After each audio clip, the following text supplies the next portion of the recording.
Welcome everybody. Megan Taslaman from Thyroid Healthy Balance, bringing to you today a live training about sleep. In fact, the impact of insomnia on your whole health and what the current research says. So I'll be drilling down into some research that has been developed since I did my initial research back in 2014. In fact, I have my article here. Have a look. Where I researched the efficacy of herbal medicine for sleep, and that was published in the lovely NHAA Journal quite a while ago now. So it's interesting to see what's developed, and my opinion hasn't changed all that much either, which is something that I'm going to be bringing forth as well, because I'll be giving you a little bonus at the end, 7 top lifestyle tips that will assist you in balancing your circadian rhythm. Now, if you're joining me here, please let me know. I'd love it if you feel like doing a little hashtag replay so that I know that you're here. From now on, these recordings will be uploaded onto my YouTube channel. So if you have any friends or family that may benefit from my live trainings and aren't on Facebook or don't wish to be on Facebook, they can view my trainings on my YouTube channel from now on.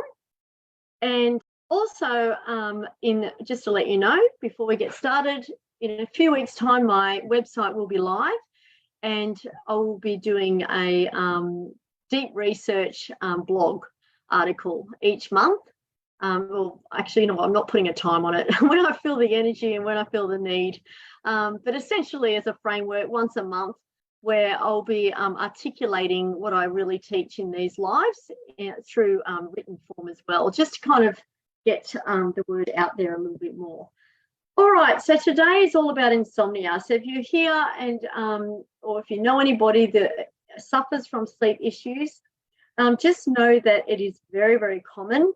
In fact, up to 37% of the UK population suffer from sleep issues or insomnia.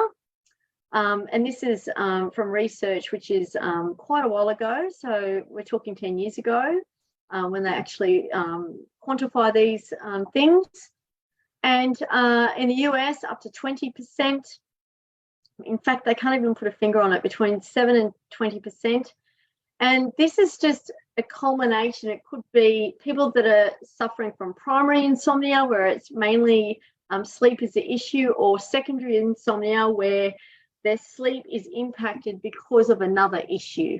So, for example, it could be from blood pressure issues or obesity or blood sugar dysregulation or depression or something like that. So often with sleep, we find it's a chicken-egg scenario where we don't know what causes what. But essentially, the important thing is to really work out what's right for you and work out a holistic plan that's going to work for you. So essentially, that's what we're aiming for. But it doesn't hurt to dig into the research and see what's been gone on in terms of just what happens in research is they test one thing and call that an intervention, or it could be a behavioural therapy, for example, cognitive behavioural therapy or some other intervention, where they test that amongst the community to see what works. And it's good to see and be aware of what could work to bring that into your own individual framework to see if it works for you, right? So essentially that's what we're going to be going into. So first of all, I just wanted to get into a little bit about sleep and why sleep is incredibly important. In fact, I liken it to be as important as the quality of water, the quality and quantity of water. We need quality and quantity of sleep, all right? And the reason for that is when we get into our beautiful sleep stages, our body secretes a very important hormone called growth hormone, and that is an antioxidant for our brain. It helps repair our body. It helps to quench free radicals. It just helps our body rejuvenate, essentially, on a biological level. So it's really crucial that we get that really good quality sleep essentially every night, so that we're able to do that, because that actually helps us to live longer. It helps us to look more youthful, and it helps us to function throughout the day. So with sleep debt, which is something that accrues over time, or just poor quality sleep or a long period of poor quality sleep, that absolutely affects our daytime functioning. It affects our cognitive behavior, it affects our memory, it affects our mood, and that can trickle on to cause depression, anxiety, and overwhelm.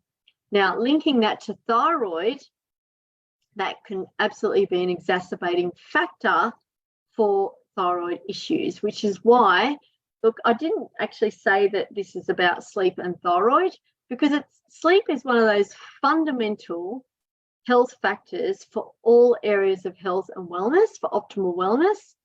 However, if you weren't having good quality sleep over a period of time, the knock-on effect of that would absolutely affect your thyroid gland, as it would affect your whole hormonal system, including your adrenal glands, including your neurotransmitters, the level of inflammation in your body even. It affects even your cognitive behavior in terms of the decisions that you make for what you do for yourself in terms of your health and wellness. Yeah, or what you choose to do that isn't healthy for us. So there's a lot of knock-on effects for sleep, which is why it's often seen as that chicken egg. You know, is it the poor sleep that's causing this, or is it that that's causing the poor sleep? So we want to address it from a holistic standpoint, looking at all potential exacerbating factors. Yeah. So as I mentioned, it knocks on, trickles down to affect our mood, anxiety, poor stress response, our immune system. So if we're not getting that adequate sleep, it's going to affect our immune system so that we're unable to heal, and other issues or morbid issues such as obesity, type 2 diabetes, metabolic syndrome, etc., etc., etc. All right, so let's get into this. So the prevalence, as I've mentioned, is between 9 and 20% of adults in the US, and up to 37% in the UK. All right. So I just want to go a little bit briefly into the stages of sleep so that you can understand what actually happens when we fall asleep. So essentially there are 90-minute cycles, and typically we'll have 5 to 6 of those cycles, or between 4 and 6 of those cycles per night. And within those cycles, 90 minutes, we waver in and then we waver out. So essentially we have what's called non-REM, which is rapid eye movement, and also rapid eye movement. So rapid eye movement is your really deep stage of sleep, and that is where you will dream. Okay. So we essentially, in the non-rapid eye movement, that's where we have 4 stages where we'll descend with each stage getting longer. And then the rapid eye movement, when we get to that stage, that will eventually get longer, all right, as we go into these 90-minute frames. So in the beginning, when you fall asleep, you might go into that dream state for 5 minutes. And then as you go along, by the early hours of the morning, you may go into the REM stage for up to an hour. So when you're coming out of a deep sleep, you know how sometimes you can remember the dream and you're not sure whether it's real or whether it's a dream, and you're kind of in that twilight phase? That's you coming out of that really deep sleep. So you're kind of coming out and you've still got that recollection, and then more often than not, within 5 minutes of being awake, it just goes. Who has that? Let me know in the comments if you have a dream state that, you know, some people remember their dreams every night. Some people rarely remember them, but essentially we all have them if we're getting that good quality sleep, right? So that's essentially what we're wanting to get, yeah? Substances that hinder sleep quality are the no-brainer here. Alcohol hinders it in terms of it will essentially cause you to wake up around 2 to 3 o'clock. Sometimes you can wake up feeling hot and sweaty, and that is your liver working overtime. So alcohol is huge. There are medications, of which thyroid medications is one. So thyroid medications actually will hinder your sleep. Yeah, so that in some individuals. Also, other types of blood pressure medications, and also the oral contraceptive pill as well. So there are quite a few different classes of medications that can impact sleep for in some individuals more than others, right? Caffeine, because it's an adenosine antagonist, right? So adenosine is like a neuromodulator. So it's not a neurotransmitter. It's actually a neuromodulator, and it helps our body to calm, okay? So caffeine will antagonize that. So essentially it will impact our sleep, right? Negatively impact our sleep. Sugar is another one. We've got processed foods, MSG. Hypoglycemia, which is our blood sugar, impacts it as well. All right, so let's get into the evidence. I just want to give you some background of what are some obvious things that can impact sleep. So let's get into some evidence. Now, in terms of the evidence, the most recent evidence for insomnia, what they found is they did actually a systemic review on the behavioural and psychological treatments for chronic insomnia disorder in adults. And this was done by the American Academy of Sleep Medicine, and it was a systemic review and a meta-analysis. And this was done in February 2021, so it's quite new. And what they measured is lots of different behavioural therapies. So, for example, cognitive behavioural therapy, that was a multi-component. So essentially with that, there will be 4 to 8 sessions with a client. It's often administered by a psychologist or a psychotherapist, or maybe even a counsellor. And essentially there'll be an educational component, sleep hygiene, stimulus control, and sleep restriction. I'll get into that a little bit, but not too much, because I don't want to get bogged down into the details. But that is one, and that was the one that came up as quite high level of evidence. Now, having said that, there was a lot of bias in all of these studies that they found. And the reason for that is because with sleep and subjective data, when people are filling in questionnaires, there's a lot of room for bias and confounding factors. So what we mean by confounding factors is all those other little things that come into one's life that can impact sleep. So they can't then ascertain whether it's actually this or whether it's that, or what in fact it is in terms of that being the only factor, right? And that's why it brings me back to my original conclusion. Jumping the gun, I'll get into that detail. It's a little bit boring though. But essentially my conclusion is that it really is a multifaceted, holistic approach. You know, if we're going to take a barbiturate or a benzodiazepine, which is a drug, like a pharmaceutical medication, ideally that would be short term. We wouldn't want that to be long term at all. And that essentially often gives the body a real hangover effect. So it may give you the sleep because it knocks you out, because it blocks the GABA receptors.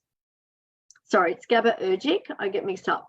It's GABAergic, so it actually helps facilitate the GABA response in the body, which is calming the body, and it works at the site of the receptor. Okay, so it's a blocker, right? So essentially that would be a last resort. We don't want to just naturally go and get sleeping pills or anxiolytics for sleep, or even antidepressants to help us sleep, unless it's an absolute last resort. Because what we really want to do and what we really want to achieve here is training our body to understand and to learn its own circadian rhythm. So we're working with our body and working with some available means to help facilitate good quality and quantity of sleep without these medications, yeah, which essentially have a knock-on effect, yeah. I'm not saying no to medications, I'm just saying last resort. We want to see what we can work with first. So getting back to this systemic review, there was cognitive behavioural therapy, which had the highest level of research.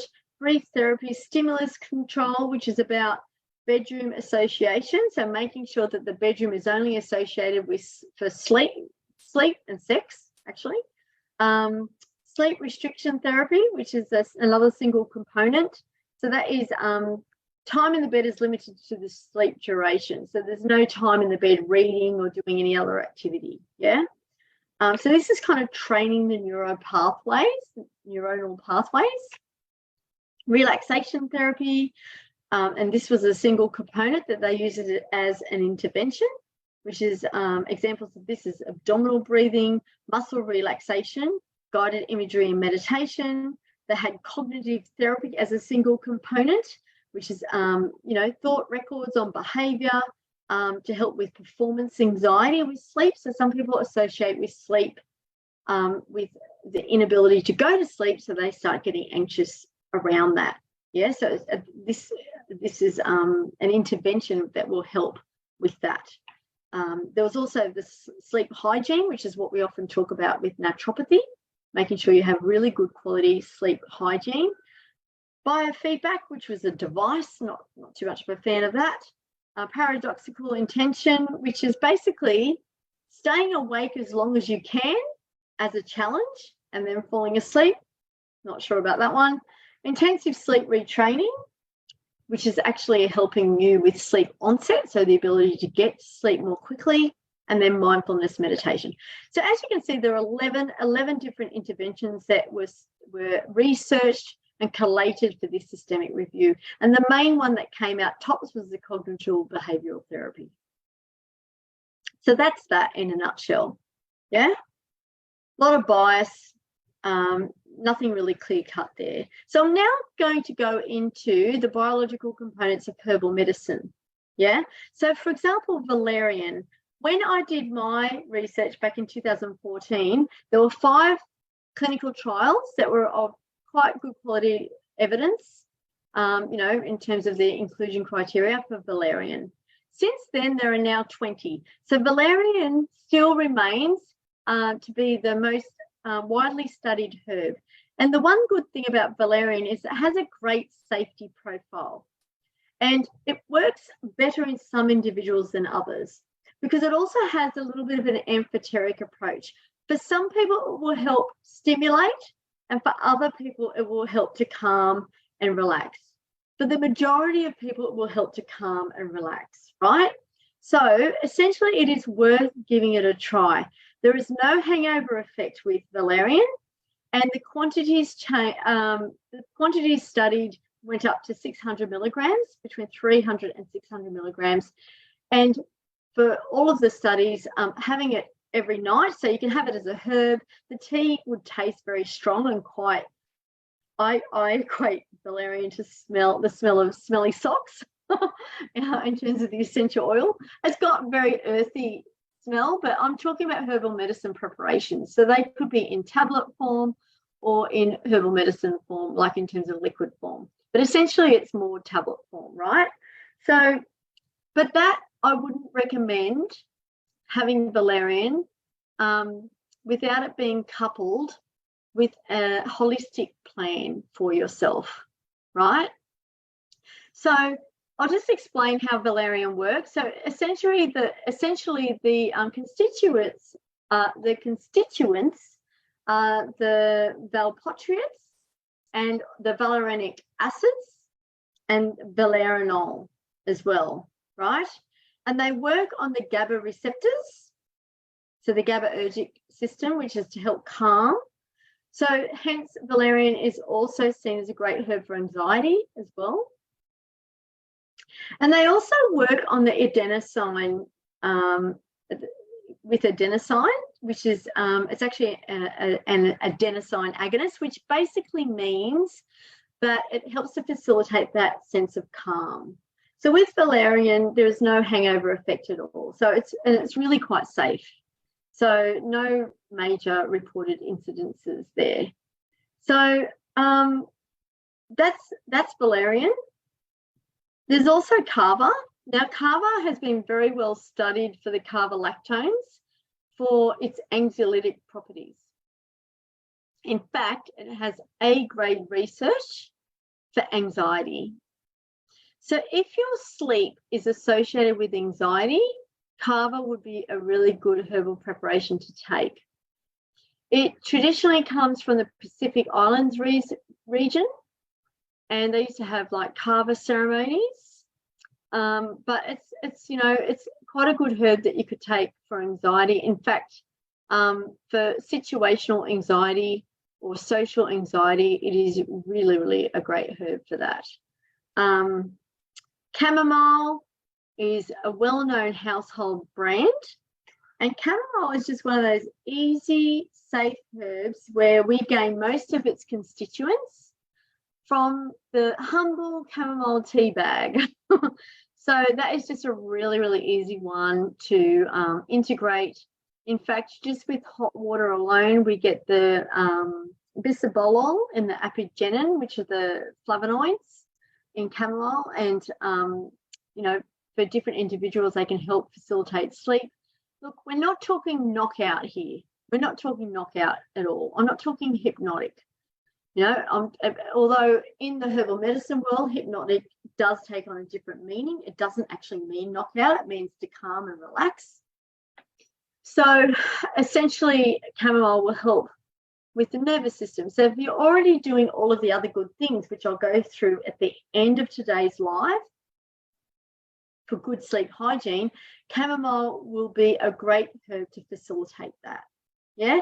And as an extra step, you could take your valerian, or ideally, I like to use herbs in combination with each other, depending on what's going on for the individual. So, for example, if someone suffered from sleep offset and also had some hormonal irregulations, I might use some chase tree, I might use some withania, yes, which is a great adaptogen. Yeah. Passion flower is a really good nervine and great hypnotic, which is great for anxiety, nervousness, and insomnia because of its flavonoids. And that actually works with the GABA system as well. So, but that doesn't mean that I won't necessarily use passion flower for someone to use during the daytime. Yeah. So essentially, we're looking at what's going on for the individual in a very tailored manner to then, as a naturopath and herbalist, to then bring in herbs that are tailored for the individual depending on what's going on for them. Yeah. For some people, if just moving forward, so the main ones, I think I've covered them. Oh, and hops. Hops is another one. Now, hops also has a phytoestrogenic impact. In fact, they actually found that women that were actually harvesting hops in the fields in France, they found that they were having menstrual irregularity. So that's where they found out about the phytoestrogenic properties of hops. Well, hops is a really, really great herb for sleep as well. Yeah, again, you wouldn't just go out and take it without. You can get off the over-the-counter preparations in health food shops. Of course you can, but they often won't work unless they are used in combination with a holistic plan for you. All right, and then we've got lavender as an essential oil. A dab of lavender on the temple is just absolutely beautiful for some individuals in helping facilitate sleep. And passion flower is another one that's really good for anxiety and nervousness because of its, I mentioned that. Sorry, St. John's wort is great, has really great moderate level evidence for depression or low mood. It's really good as a nervine for irritability and for menopausal symptoms as well. So that's another good one there. Okay, so the point of this is that there's different levels of research on all of these herbs. That doesn't mean that I won't necessarily use other herbs that have less level of research but more anecdotal evidence. Anecdotal meaning that it's been passed down in history as working, but there hasn't been a clinical trial on it. So that doesn't mean that it's not going to work. It just means that there hasn't been enough funds, which typically occurs with natural medicine, to fund a clinical trial, which are very, very expensive to run. All right, so I just wanted to get a little bit now into associations with sleep and triggers for sleep, and what I do as a naturopath in terms of testing. So one of the biggest triggers for sleep is stress and the impact of stress. And that has been well studied to highly impact sleep quality and quantity. So essentially, the biggest impact is through the HPA axis, which is the hypothalamus pituitary adrenal axis. You may have heard of adrenal fatigue or low cortisol or low melatonin or et cetera, et cetera, et cetera. So essentially, if your circadian rhythm is out of whack, what's going to happen typically is you may have low cortisol in the morning when it's supposed to peak, and you may have high cortisol at night when it's supposed to lower, which essentially means that you're tired but wired at night, and then in the morning you've got nothing in the tank and you can't really go about your daily business. So if this is your symptom picture, what is a great test to do is like a salivary cortisol test, or called a CAR, like cortisol awakening response, and then your rhythm, your sleep rhythm across, your diurnal rhythm or circadian rhythm across the day. And essentially what we do is we take a sample of your saliva at 4 points across the day, and then one during the night, to see what's going on with your cortisol.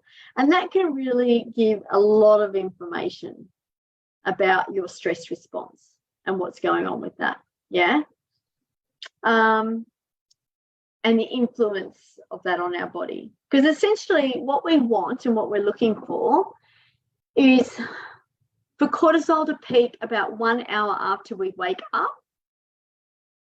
So cortisol is our sun and melatonin is our moon. So essentially we want to wake up with the sun, and then what happens is later on during the day and at the cue of night and dimming of lights, our body secretes melatonin, and that's what our major hormone at night. And that is actually what helps to make that as well is what feeds into that, I should say, is serotonin. So serotonin helps to initiate sleep, and we need to have adequate nutrition to help manufacture serotonin. In fact, most of our serotonin is manufactured in our gut microbiome, so we need to have a healthy gut microbiome as well. Yeah. So you may have heard of tryptophan. Tryptophan is high an amino acid which is required to help manufacture serotonin, coupled with niacin or B3 and B6 as well to tread down the pathway with magnesium. So, as a naturopath, of course, I'll be drilling down into that physical component to make sure that we're getting the manufacture of those necessary hormones as well. Melatonin is generally made during the day with the sunlight, and then it stores in the pineal gland, and then it's secreted at night. Yeah, so that's just the natural process, the natural phenomenon that we all have the ability to have that beautiful circadian rhythm. And some of us have issues, and we need to look at all of those exacerbating factors. What's going on biologically? What can we do from a holistic standpoint, and to help get your circadian rhythm back on track? One of the biggest life transitions which can impact sleep is menopause. Okay, so essentially with that skewing of hormones, there's so much that we can do with our diet, with our exercise, with our lifestyle, and with our stress response to help level out and also with the aids of herbal medicine to help level out the impact that menopause life stage transition will have on sleep. Yeah, so I can't emphasize that enough, and it's very, very individual. It's very tailored. Okay, so the GABA system, 20% of our brain neurotransmitters are GABAergic. Okay, so that's what the hypnotic drugs work on, that system, and essentially that's where a lot of the research in herbal medicine lies as well, but with a much higher safety profile. All right, talked about tryptophan, melatonin. Let's get into sleep hygiene. So essentially what I'd like you to do, if you're watching this, the replay, and we'll get the replay out to you guys who have asked for it. If you're watching the replay, what I'd like you to do is just sit there and ask yourself these questions. What are you doing to prepare for sleep? Like, seriously, what are you doing for yourself? Are you just, are you a chronic TV watcher? What else is going on? Are you having your dinner really late at night? It's incredibly important, especially with today's technology, where our work situation often comes into our home time. It often comes into our Zen time, and all the artificial light that's going on. We've got a lot of things working against our biological rhythms. So it's really important that we are conscious and coordinated in helping our bodies prepare for sleep, especially when we're going into those life stages such as menopause, as a prime example. And especially so that we can actually have good quality energy for our daytime, so that we can think well, act well, be well, and be at our best level performance. Okay? All right, so what are you doing? And without me saying another word, you may already have a handful of ideas that you could do. So I'd like you to just sit for a moment and write those down, because there's something to be said for your own inner wisdom and your intuitive guidance, essentially thinking for yourself. We all have access to our heart's intelligence, which knows the answers to how we can heal ourselves. Sometimes we need a facilitator. Sometimes we need support and guidance. Sometimes we need some helping hand with a supplementary protocol as well. Sometimes we actually are lost in the woods or lost in the mist, and we actually need to do some further testing, and that's available for us as well. But on the surface of that, there may be one or two things that you could do differently. So I'd like you to write those down. And that is actually your inner wisdom guiding you, talking to you. How many substances or things are you doing that are inhibiting your sleep? Are you having caffeine later in the day? Does caffeine affect you? It affects different people differently. Are you having alcohol every night? It's very strong in our society, and dare I say in all societies of the Western world. Are you having an alcoholic beverage? Because that's going to be impacting your sleep. It will help you go off to sleep. It will make you wake up.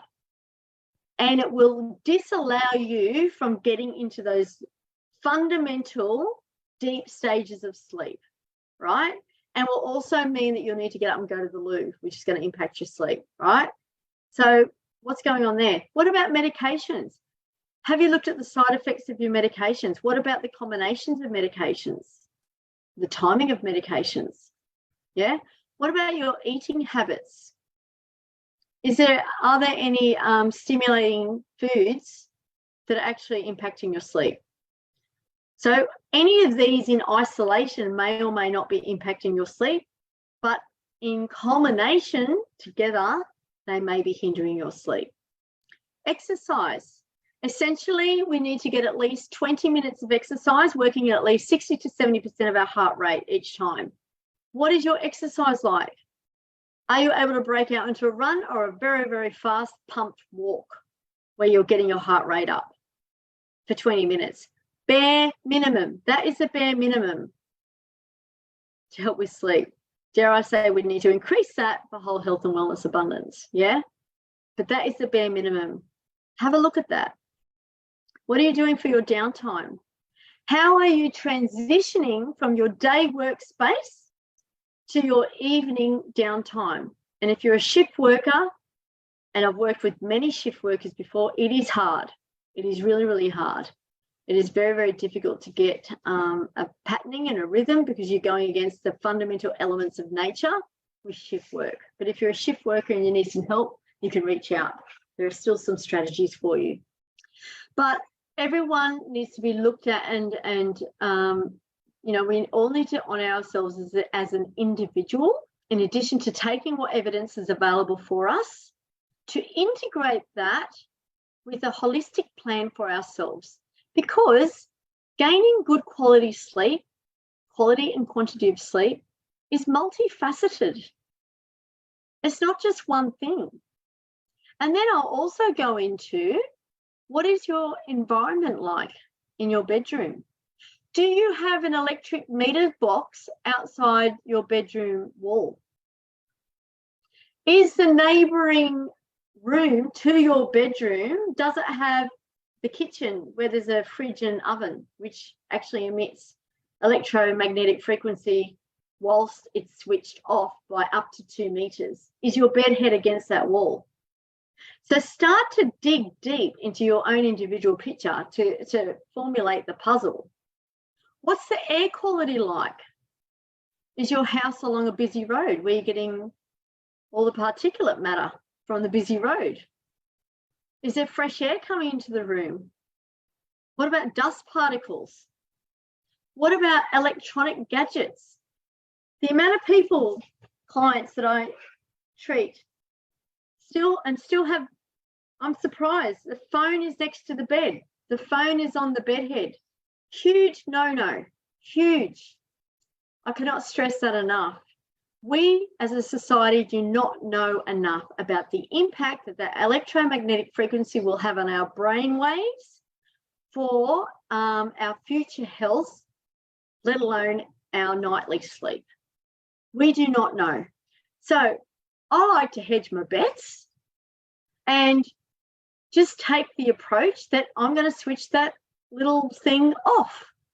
Why would I want communication coming into a device half a meter away from where I'm trying to secrete growth hormone to repair and recover and rejuvenate my potentially inflamed body? Why would I want that? So easy fix, switch the phone off.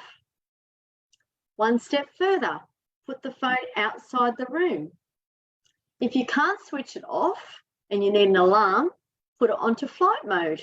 That will circuit break the communication so that your alarm still works, right?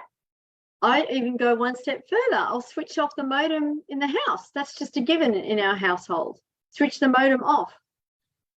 We can even go one step further and have everything wired in. Yeah? Do you have your electronic devices wired in, or are they Wi-Fi? Yeah? So there's a lot to be said for what you can do at all levels to help your cellular recovery. We are vibrational creatures working on frequency. So why wouldn't that frequency impact our health? I don't know. There's not enough evidence. But what I do know is that there is enough evidence to suggest that there's a plausible link. You know, I know of women that have had breast cancer and they put their mobile phone down the bra of the breast that ended up getting the cancer. You know, brain tumours on the side of the head where you put your phone, right? So you can either take a risk or you can actually just have a look at that. And is the convenience worth the risk? Yeah. So I'm just going off on a bit of a tangent, but I just feel that it's really, really important. And sometimes we don't know enough with science, you know, where as humans, we like to have all the evidence, but sometimes we just don't have all the evidence.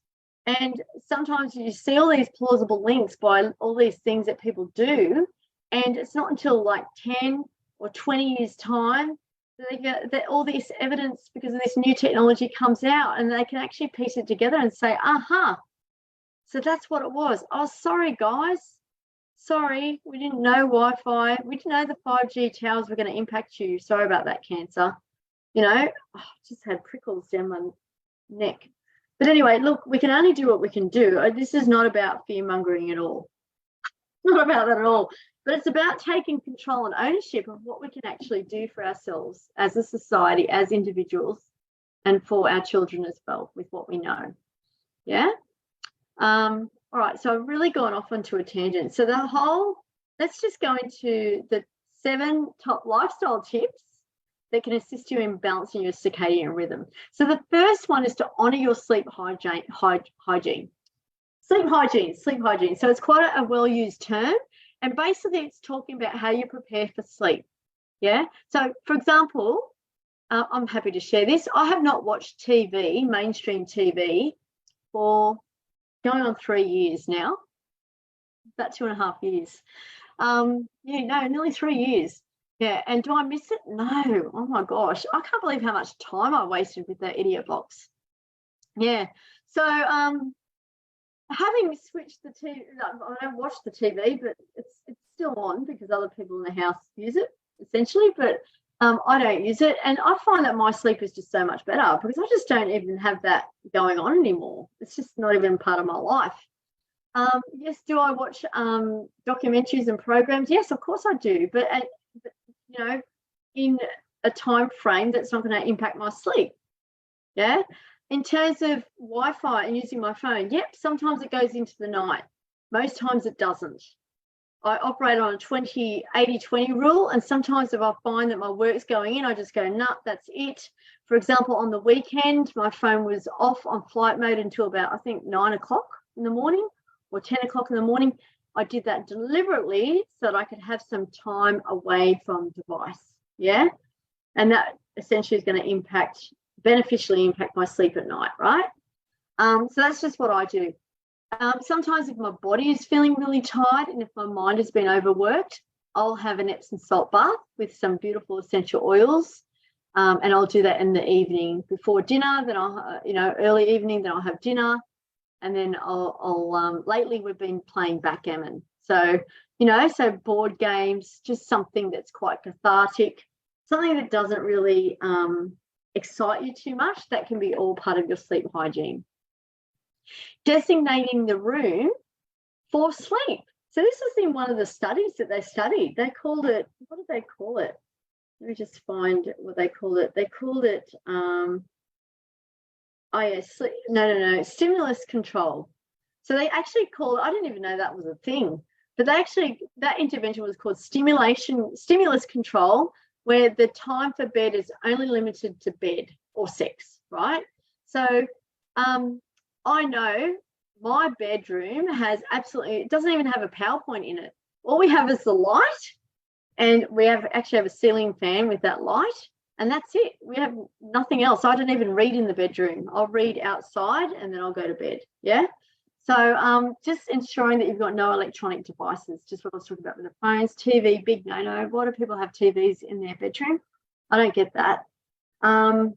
Yeah, so that's another little thing that you might want to try. Also, using some beautiful teas that help with your nervous system is another thing that you can trial. Ensuring that your exercise isn't too late in the afternoon. I'm just giving you a handful that work for me, but essentially it's about you looking at what works for you. Hydrating, so that's honouring your sleep hygiene. I've talked about the caffeine, number 2. The herbal teas is number 3. Hydration, ensuring that you hydrate in the first part of the day, not playing catch up in the last part of the day, because that's going to impact your kidneys and bladder, and it could mean that you need to go to the loo at night, right? So that's just one of those physical impacts. And also we underestimate the importance of hydration for helping our cells work, helping all the functions of our body actually do the job, right? Allowing at least 1 hour of sleep preparation, whether it be bath, music, puzzle, games, meditation. I've said clearing your bedroom, so that's another one. I actually said them all in the one point, but this is then broken down. And intending to set your circadian rhythm. So you may need to use an alarm for this in the beginning, but essentially what we want to do is wake up with the sun and start calming down. Essentially, ideally, you want to have your dinner, everything's done by evening before dark, so that you've got then a couple of hours to calm. You might do some reading, you might listen to some beautiful music, do some nice, if you really want to watch TV, do it in the early part of the evening, not the later part of the evening, and essentially allow a good hour of just clarity and space before you go to bed. So if you're having sleep issues and you haven't done any of those, that would be a great place to start. If you've done all of those or a handful of those and you're still having sleep issues, that may warrant doing some further testing. For example, looking at your cortisol awakening response, or looking at your whole health and hormonal picture, right? Or looking at other things that we can do to see, what's happening with your energy in the day. Because if we're not getting energy in the day, sometimes we can sleep or have too many naps in the day, and that impacts our sleep at night as well. So there's a lot of different things that we can do in terms of further testing, functional testing I'm talking about. Okay, and then based on those results, we can create a tailored treatment plan, which will generally include dietary components, lifestyle components, supplementary components, and or herbal medicine components to help facilitate your sleep, to get you from A to B. And one more thing is we look at any comorbid factors. So anything else, like it might be a disease or it might be a challenge that you have that could be hindering your sleep, which may also be medications. So there's a lot to look at in terms of looking at your own individual picture. And does all of this relate to thyroid? Absolutely, but not in isolation to relating to every other health system in your body. Yeah, which is why I didn't put thyroid in the title. So lastly, if you're having problems with sleep and you've never been able to pinpoint the issue, or maybe you're having some medications that are causing some daytime effects that you're not wanting, or some side effects that you're quite sick of, and you're open to exploring some natural means, I'd like you to, or I invite you to write sleep in the comments, and then I can get in touch with you and we can delve into that a little bit further. Because it might be a case where we do need to do further testing, or it might be a case where we just need to tailor and tweak some things that are going to work for you. Because one thing that we can do as a species is we can train our circadian rhythm if we've got the right mechanisms in which to do that, right? So essentially, I'll just give you a classic example. With daylight savings, it takes a couple of weeks and then you clock back into another circadian rhythm. So we can absolutely do it. So if you're looking for more support and guidance, just write the comments sleep. If you've enjoyed this live and you got something out of it, give me a thumbs up or a heart. All right, that's it from me today. All the best, and I'll look forward to seeing you next time. Bye for now.